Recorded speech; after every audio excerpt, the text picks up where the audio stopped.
Hello and welcome to Beard Power. Today we're going to be discussing conditional formatting in Microsoft Excel. What is it and how to use it? We're going to be taking a spreadsheet that looks like this and turning it into this.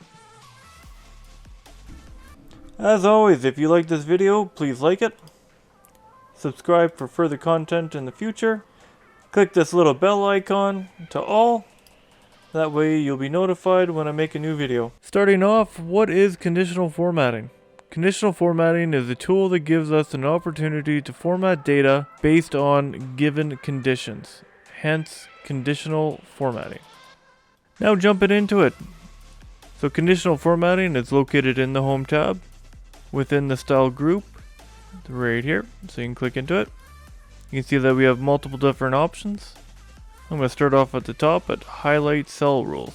There are multiple different options within Highlight Cell Rules. I'm going to take you through a few of these. Let's get started. The first rule I'm going to take you through is greater than. So we'll start off by highlighting the data that we want the conditional formatting to affect. So I'm going to use column L, lates. So you highlight everything. Back to conditional formatting. Highlight cell rules. Greater than.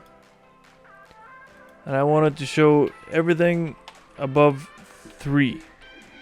So any person that has more than 3 lates is highlighted as red. If you want to change the color, you can go in here and go, you got yellow, you got green, and you also have custom formatting.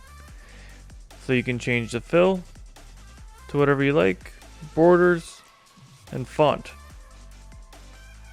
I'm going to stick with the red and leave it at that. The next one I'm going to go through is less than. So I'm going to do the same thing, highlight it, conditional formatting, less than. I'm going to go anything less than 4. I'm going to go with a green fill. And there you go. So this gives you a good visual on what's good and what's bad. So anything above 3, so 4 and higher is too many lates, and anything below 4 is acceptable. At this point, I'm going to change my spreadsheet data into a table. The reason why I would do that and suggest that you do the same is sometimes when you add more data into your spreadsheet, your conditional formatting does not copy down. The way that you would do that would be to highlight all the data within the spreadsheet, go to the Insert tab, select Tables, make sure My Table Has Headers is selected, press OK. I'm going to take a little bit of time to format my table.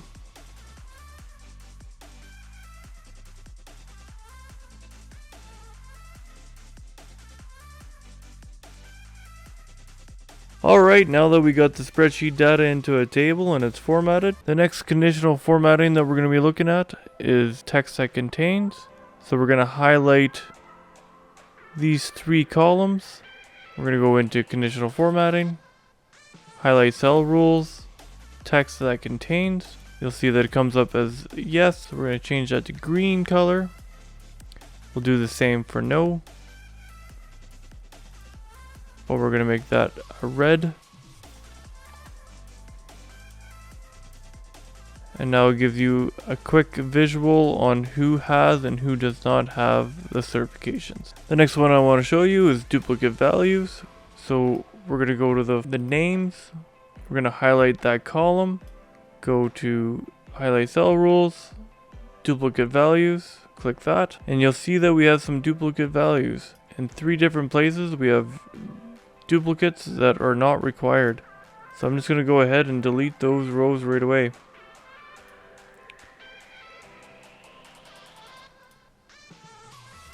Next one we're going to look at is the top to bottom rules. I'm going to use that on the percentage of full days on site. So I'm going to highlight that column. We're going to see who's in the bottom 10%. I'm going to highlight that with red. And that shows in red who's on the bottom 10%. If we don't want to use that rule, we can highlight that column, go to conditional formatting all the way to the bottom. Go to manage rules. You can see the bottom 10% that we just put in there. Click that and delete rule. Okay, and it's gone. Okay, so now I'm going to go through the last 3 conditional formatting options that we have. There's data bars, color scales, icon sets. I'm going to start with data bars. So I'm going to highlight the absent column, go to data bars. You can see that we have lots of options. I'm going to go with the first option. Next one, we'll go for holidays. And we're going to use color scales. You have different options here. First one is green for the higher, red for the lower. I want it the opposite, so I'm going to take the second one. And for the last one, we have icons. For that, I'm going to use shapes. And there you have it. So now we can see at a quick glance who has the most absence, who's taken the most holidays, and also we can have a quick glance on who has the best attendance on site. Thank you for watching. I hope this gives you the basics when working with conditional formatting in Excel. In my next video, I'm going to be covering advanced options with conditional formatting, how to use formulas, and how to apply conditional formatting to an entire row by referencing only one cell.